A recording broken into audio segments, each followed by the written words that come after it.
This is the Gold Newsletter Podcast, your home for investment, economics, and geopolitics. For our publications and archives, go to goldnewsletter.com. Hello. This is Fergus Hodgson with the Gold Newsletter Podcast. Thank you for tuning in. So we have Lucian Valsan. I butchered his name. I asked him before, but I've forgotten. And he is in, this is really tough, Cluj-Napoca? Good enough. And he is a small business owner, polyglot, a video blogger with the Freedom Alternative. And he's going to explain to us how to understand Duginism, which is this ideology behind Russian expansionism, maybe. Thanks for joining us. Thank you for having me. Yeah, well, Duginism is more like a strategy than an ideology. Now, if you ask Dugin, it's an ideology, but if you look at the practice, it's more like a strategy than an ideology. Right, and there's a great article which I read after speaking with Roman with the National Review by Robert Zubrin. Have you read this one? Dugin's Evil Theology. Is the one where he calls him a Satanist and whatnot? He says his Eurasianism is a satanic cult, quote. Mm-hmm. So, do you agree with that? Well, calling it satanic always comes in with a lot of trouble because it brings in another ideological baggage, namely religious view. Now, that's very useful when you're explaining Duginism to very, very religious people. But if you want to explain it to the general public, saying that it's a satanic cult tends to rather put off people because, many countries in the world, including the United States, but also others, Norway, for example, have had satanic cults scares inflicted upon them by the media in the past. So it tends to elicit skepticism if you call it a satanic cult. But it is indeed an apocalyptic cult. I mean, at the end of the day, Duginism says it doesn't matter if we try and fail to the detriment of everyone, including us. We must try anyway to have basically Russia everywhere, but not necessarily in terms of how the Soviet Union did it, but rather in terms of having it subverted. The essence of Duginism is basically explained in two books. One of them is The Foundations of Geopolitics by Aleksandr Dugin, and the other is The Fourth Political Theory. Now, Foundations of Geopolitics is less promoted even amongst Duginists themselves, especially amongst Duginist propagandists, because it is a much more honest book. It's a book where Dugin comes in and says, yes, we would like to annex Europe, and we would like to see Europe Finlandized. The Finlandization is a great thing. I mean, that's basically how he expresses himself. I went through all of this in my video. And this is just too hot to handle. People don't want to associate themselves with a more brazen form of this school of thought. Mm-hmm, mm-hmm. Not only that, but it's also a lot harder to sell to what I like to call Western useful idiots, and this is especially the case with libertarians because there is actually on Facebook there are two pages that I really like following. One of them is called Putin's Libertarians, and the other one is called Anarcho-Putinism. Because and they're of course ironic names because there have been quite a lot of libertarians and anarcho-capitalists who, whether they knew it or not, it doesn't really matter. In the end, they promoted, or some of them still do promote, the Kremlin's agenda, which is, for the most part, done after the template of Aleksandr Dugin. In fact, for a while, Aleksandr Dugin was even officially the foreign policy advisor for the Kremlin. Nowadays, because it has come out that his influence is too big and that his views are really, really messed up, at least officially Kremlin has tried to distance themselves from him, but they're not doing quite a really good job at convincing everyone else that they have actually distanced themselves from him because their foreign policy still follows a Duginist pattern. I mean, everyone who understands Duginism can predict Russia's next move. It's fascinating to me how anyone can see someone like Putin to be at all libertarian. It's laughable. But one of the funny parts about this Aleksandr Dugin is it's not like Karl Marx. This guy's he's walking around. He's still alive. Mm-hmm. So are his thoughts? Let's just kind of back up. What's his own personal story and how did he become so influential? Aleksandr Dugin is one of the many radical professors. I mean, there is this fascinating and at the same time wrong idea that Russia is somehow really different from the West. It actually isn't. Just like in the West, you have a crap ton of very, very radical professors and totalitarian professors with totalitarian views. The same is true in Russia. There are quite a lot of academics, especially in the political science departments, that have very radical and totalitarian views. And Dugin is one of those professors. And when things were sort of troubled, or at least less stable, let's put it that way, less stable in Russia during Yeltsin's time, he founded an organization called the National Bolshevik Party, which was, exactly as the name says, well, Hitlerism plus Soviet Union. I mean, yeah. And this is, I mean, it is a joke, because in a way, all evil is laughable. If not for the victims, basically evil is funny. But anyway, this guy was very serious with his National Bolshevik Party. And at one moment, about a year after Putin got to power, there was a split inside the party on whether to support Putin or not. And mind you, this organization was not just a tiny organization in a campus somewhere advocating totalitarian nonsense. No, they had members inside the Russian parliament, inside the State Duma. So there was a split in the party whether to support Putin or not. And Dugin emerged as the leader of the faction that wanted to support Putin. Nowadays, they don't call themselves the National Bolshevik Party anymore. They call themselves the New Eurasian Movement. But they're exactly the same people. I mean, I think there's one guy who defected from them eventually, citing that the place is just too totalitarian. But by and large, they're exactly the same people, and they still do have members in the Russian parliament. I mean, it's not like anything has really changed. And as time went on, in 1997, I think, or 98, he wrote the first book that nowadays is basically instrumental to understanding Duginism, called The Foundations of Geopolitics.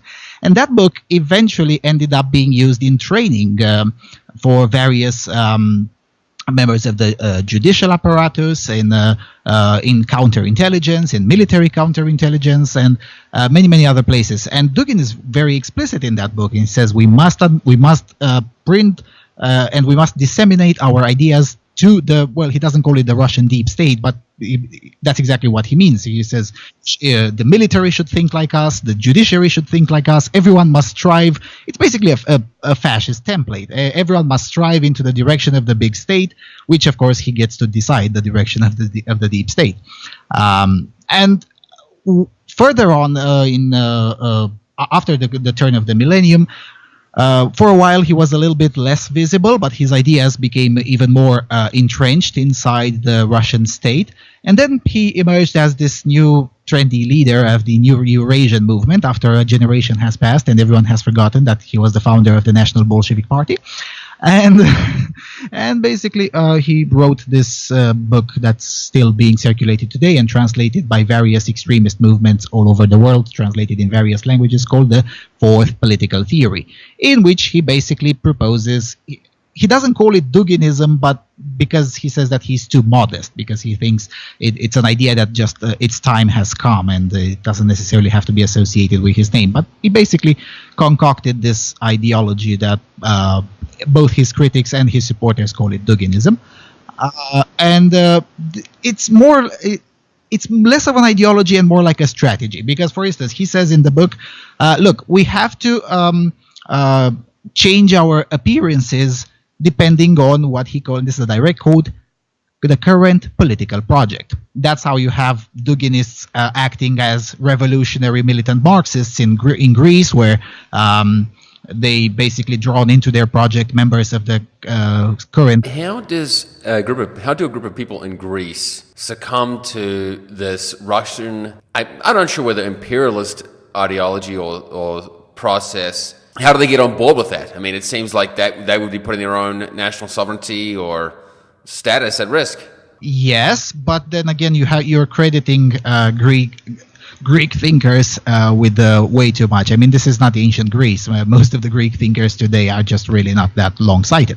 That's one aspect. The second aspect is that Dugin and his followers have been very, very efficient at propaganda, in the sense that they never tell you that, look, the end game is Russian expansionism and Finlandization of everyone around Russia and expanding the influence of Russia and whatnot. They don't tell you that. And most people don't sit around and read thousands upon thousands of pages of Duginist ideology. Now, I did that because I didn't have better things to do at that time.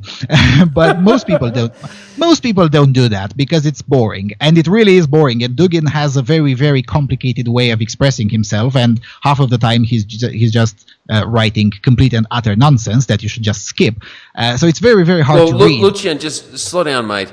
Why don't you tell us what the appeal is then? I mean, why has this guy... I was about to tell you that. Okay, proceed. Yeah, so as I said, his followers never mentioned this fact or mentioned it very briefly. What they do target is any group that is against what they would call Western imperialism or American dominance and whatnot. This is why you will see Russian propaganda infiltrated, especially amongst the groups that are against the American government. That's why you see libertarians spouting Putinist propaganda or Duginist propaganda.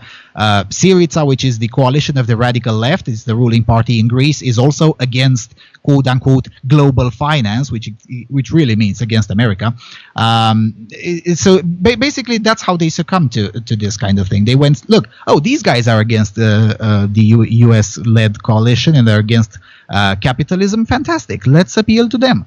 So in Duginist tradition, for the current political project, namely the Greek political project, we're going to be revolutionary Marxists. And of course, there is also personal connections. For instance, in Greek, their connection man is a dude, Konstantakopoulos, if I remember correctly his name. That guy was a correspondent for the state radio in Greece in Moscow during the Soviet Union times. So that's their connection man, and then that guy opened the door for to Dugin to everyone else influential in the party, and eventually Dugin held some lectures there about geopolitics, about Russia's view of geopolitics, and so on and so forth. And you have to understand that at least in Europe, most of the political parties, even the very big ones that amass an enormous amount of electoral support at one moment, they're really tiny organizations. If you can convince 10 or 15 people at the top, you basically have that party in your pocket. It's really that simple. And when you're Greece and you have a lot of debt and you can reasonably make the case that global finance is oppressing you, it's not really that hard to see some of them, at least in part, agreeing with some pro-Russian ideas. Hi, this is Linda, inviting you to rub elbows with the best minds in the precious metals and mining industry on the Money Metals and Mining Cruise. Join us from May 28 to June 7, 2018, and explore the jewels of the Mediterranean while discovering the latest strategies to successfully invest in precious metals and mining stocks. It's a perfect blend of adventure, learning, and luxurious leisure aboard the Crystal Serenity. Always a popular destination, cabins will sell out fast. Call our cruise experts at 800-797-9519 to learn more. Right, so this man, Aleksandr Dugin, has positioned his strategy or organization, his mission, as a counterweight to U.S. world hegemony or dominance. And a lot of people who have a chip on their shoulder against the United States are attracted to this. Okay. Yeah, and it's not just in Europe. I mean, it's in the United States too. Dugin explains in Foundations of Geopolitics that says everyone on the radical fringes must eventually end up agreeing with us. And he even suggests we should use black racists. We should use black racists against the majority white population. Everything must be done to undermine the geopolitical order inside the United States. This is a direct quote from the Foundations of Geopolitics, somewhere in the middle of the book. So, yeah, I mean, it's everywhere. I mean, it's not just in Europe or just Eastern Europe. It's everywhere. And people seem to forget, the list keeps stacking up of countries that Putin has basically invaded and taken control of, such as Georgia and Ukraine with Crimea and Chechnya, although that one maybe is a bit more complicated. I don't know the full details, but what place is next for domination? Where is this guy, Dugin, who apparently has this enormous influence within the Russian state? Where does he have his eyes set for next? Well, there is a limited amount of countries that Russia can officially or unofficially invade. I mean, the ones that they could, they've already done it. As you mentioned, Georgia. I have just been to Georgia, and I've seen how hard it is to travel from one place to the other because some roads go through the separatist zones, and you have to work around them, and it's really just a mess. What's going on in separatist zones? Is there an actual active resistance right now? No, things are relatively cool, but especially if you're a foreigner, if you want to travel, let's say, from the actual capital, the Tbilisi, to the legislative capital in Kutaisi, the train is okay, but by road you have to work around the separatist, one of the separatist zones. I think it's Abkhazia, because the main road used to go through Abkhazia, but nowadays, because it's a separatist zone, you can't. So you have to drive more, and you have to be careful not to end up in Abkhazia because it's illegal to go there. Well, it is illegal, but of course, if you really want to go, you can go. And the quote-unquote government of Abkhazia is basically a government supported entirely by Russia. This is the official policy. And it's also, Russia is the only country in the world that recognizes Abkhazia as an independent territory. Everyone else regards Abkhazia and Ossetia, for that matter, Southern Ossetia, as integral part of the Republic of Georgia, which they are. But then again, as I said, the low-hanging fruit has already been taken. What about Moldova? What's happening with that country? Well, Moldova is and will be for the foreseeable future one of the spikes in the back of the beast, basically, because, well, it's neighboring Romania, which is a NATO and EU country. And in Moldova, there is a separatist region called Transnistria. And the government over there is, of course, controlled by the Kremlin. Things were further complicated because the president of Moldova recently, Igor Dodon, was elected, and that guy is also basically Kremlin's man. So nowadays, the purpose in Moldova, at least until present day, since 1991, since the war in Transnistria, which also took place in 1991, was to basically keep the place in an eternal limbo, because that's what Russia values quite a lot. If you have a place that is somewhat stable, but not stable enough to actually join NATO or the European Union or any other Western alliance, always keep it in some sort of limbo. That's great. That tends to serve Russia the best, and it's also the easiest status quo to maintain. It's the same thing that they did to Finland. I mean, between 1945 and 1995, Finland was basically like Moldova. It had a demilitarized zone, and that's why the term they use it, Finlandization, because they want to replicate what they did to Finland to everyone else, basically. And they have. I mean, in Moldova, it's basically full Finlandization. They're trying the same thing in Georgia. Now there's quite a problem because Georgians tend to be a much more resilient people, and they tend to be, all right, we're going to deal with Russia somehow, who knows how. But meanwhile, we have to go forward as a country, which they are. I mean, I just said I've recently been to Georgia, and the place is evolving at a very, very beautiful pace. Right.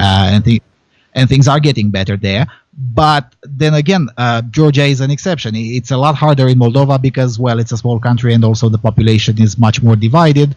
And it's divided again because of historical faults of Russia, because who moved there 1 million Russians? It wasn't the Moldovans who suddenly opened their borders. No. It was the Soviet Union who opened their borders.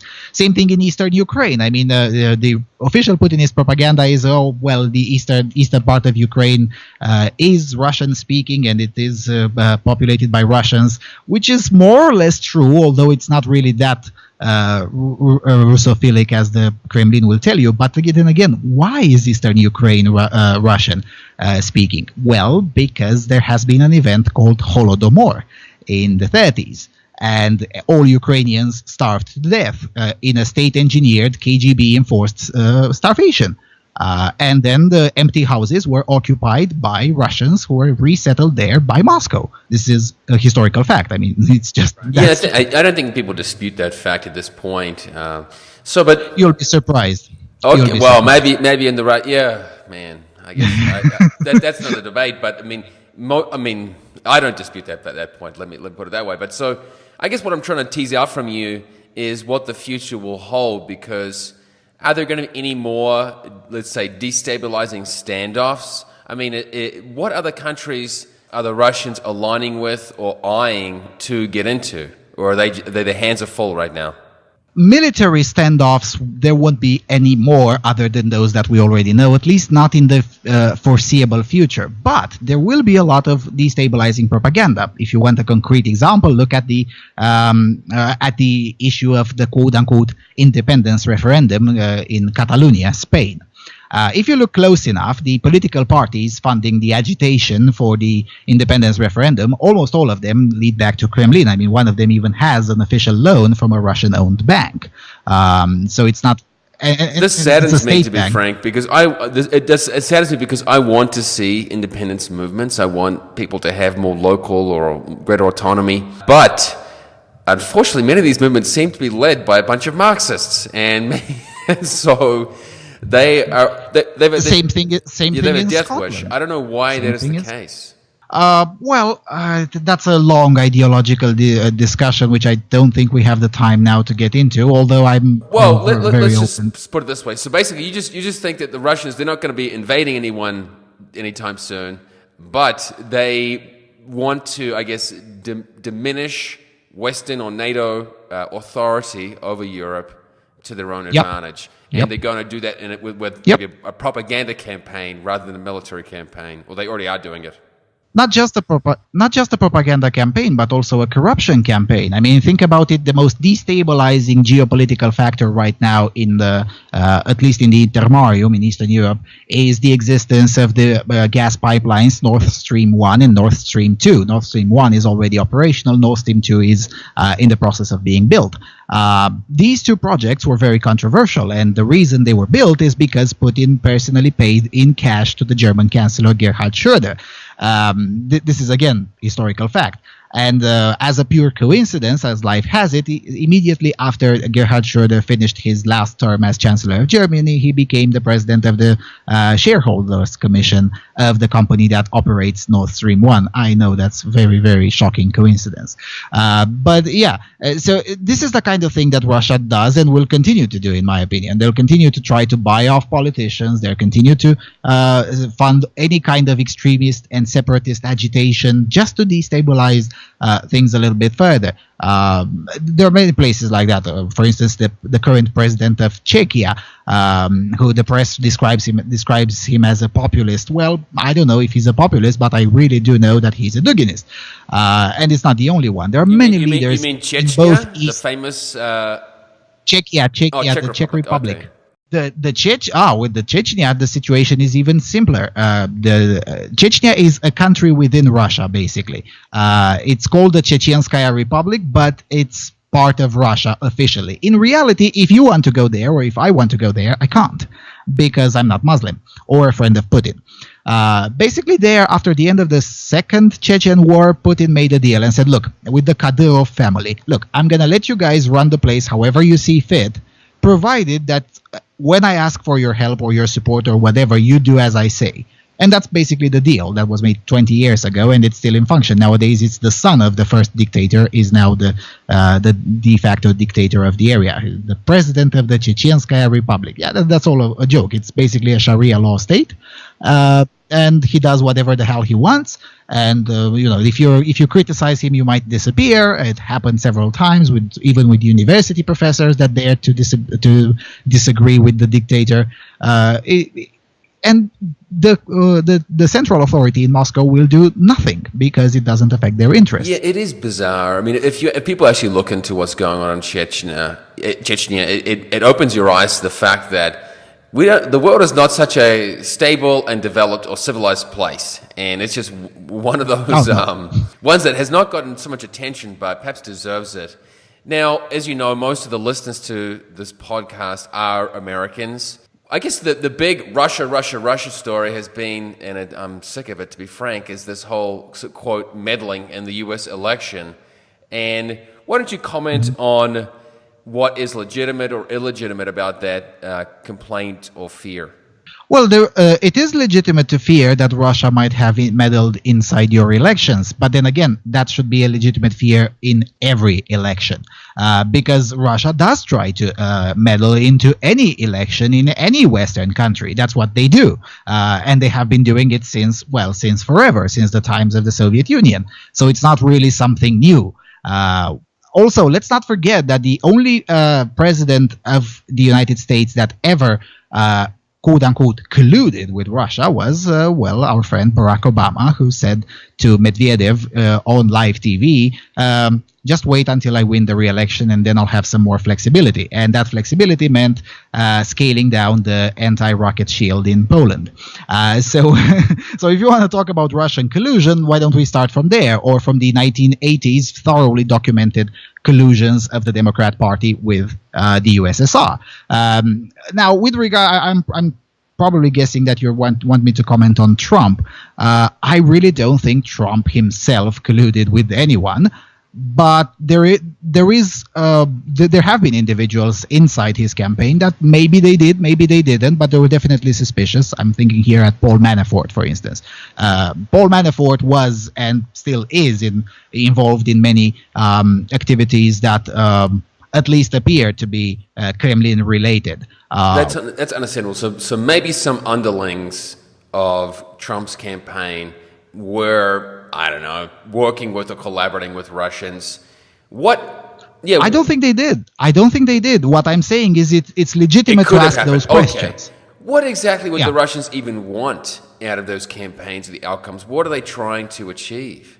Well, in most cases, what Russia wants is information.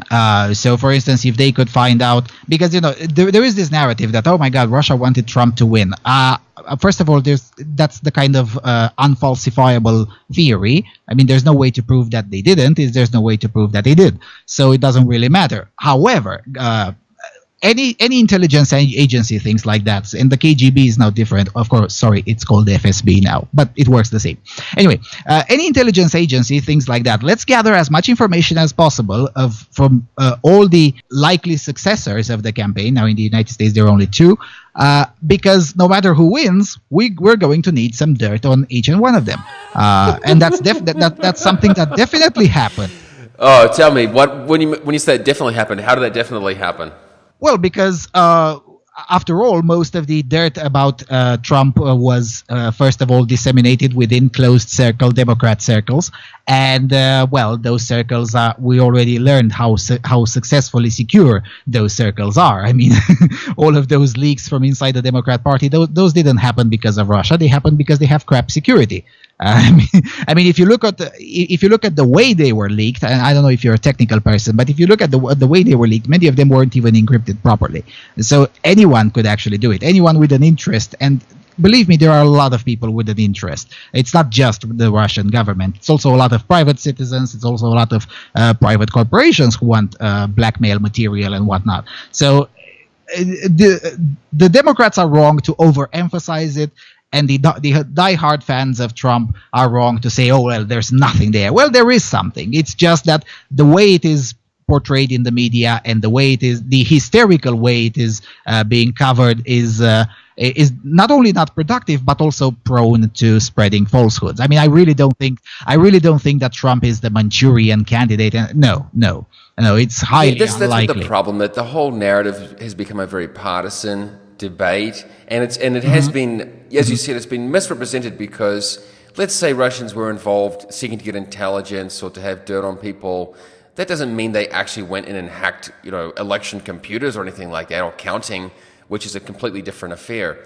No, I don't think that happened either. No, it's highly unlikely. Okay, why don't you? One of the concerns to me, we're short on time, but it's just, you mentioned this co-opting of libertarians, which is the original reason for investigating this topic, but Russia today, or just RT International now, they have these libertarian commentators. There's this beautiful lady with the red head, I can't remember her name, but she is on there, and it's just a tragedy to me. It's so sad to see these libertarians working for this state propaganda outlet. How has this come to be? And do you have a warning for the libertarians about RT? Well, don't watch RT, or if you do, for research purposes, always keep in mind that it is directly run by the Kremlin. Again, this is not a secret. It's as official as it can be. Nobody even attempts to hide the fact that RT is presenting you the Russian point of view. Now, in itself, that's not necessarily a bad thing. I mean, there are many other stations that are open about it. Al Jazeera, for instance, presents the Qatari point of view, the Qatari government's point of view. There was in the past, there was Radio Voice of America. It was clearly obvious whose point of view you would get there. Just for the record, I oppose all these American state broadcasters as well. They're an embarrassment. Okay. Well, I didn't because when you live in the intermarium under the boot of the Soviet Union, believe me, Voice of America is a good thing. So there's that. And this is the trap for most libertarians. They tend to look at everything done by the state and a priori consider it a bad thing. Just to clarify on that, first, it's unconstitutional. And I don't see why libertarians don't get together and actually just fund these things directly. The inefficiency of those broadcasters is astronomical. Well, that's because many people who declare themselves libertarian on the internet or whatnot, they're really just law-libertarian because most of them are laughable they themselves as maybe people. I don't know. I haven't done the surveys. Well, you just have to watch them speak or watch them do stuff or watch them support or oppose any policy. And you will see that most of them are simply not realistic at all. I mean, it's one thing to say, oh, there should be more peace in the world. Yeah, but in practical politics, having more peace in the world is not really just as easy as supporting Putin's referendums in Crimea or supporting whatever. It's a little bit more complicated than that. And the same goes with pretty much any other policy. Now, with regards to RT, of course they invite libertarians there. They also invite white supremacists there. They invite all sorts of people because, again, the agenda is anyone on the fringes of the political party. If they have something bad to say about the West, about America, we're going to have them in. Good luck trying to speak about Russian corruption on RT as a libertarian. You'll see that suddenly the feed is dropping for some reason. Mate, I have been a guest on RT multiple times. And one time, I didn't know the script. I didn't know you weren't allowed to talk about Russian corruption. And they literally cut the line. They cut the feed on me. So I'm so surprised. Imagine my shock. Yeah, okay. So don't watch RT, or at least if you do, understand what you're getting yourself into or what you're consuming. Yeah, you usually, and this is the problem with very professional propaganda outlets such as RT. They rarely give you a lie. Most of the time, they give you the truth wrapped in a bunch of lies and then presented in such a misleading way that untangling the truth from the lies is quite a complicated business. I mean, some of the piece of news, it takes you 3 minutes to read the news, and then it takes you 3 hours to debunk it, or to at least separate what's true and what's not true from it. Most of them are very well done. I mean, the quality of the material is top-notch from RT. It's not an amateur propaganda outlet. It's a very, very professional one. Lucian, how do you pronounce your last name? Valsan.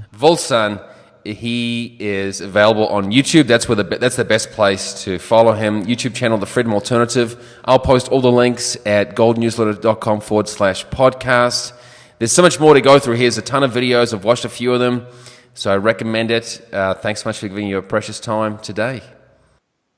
Thank you for having me again. And I would advise people interested in geopolitics to look at the Intermarium project or the 3 Cs initiative. There's a lot of developments there, and it's also connected with the Russian propaganda topic. Perfect. Okay, mate. Best of luck with your work. I appreciate it. And we will debate next time. We will debate Voice of America. Okay, fair enough. See ya.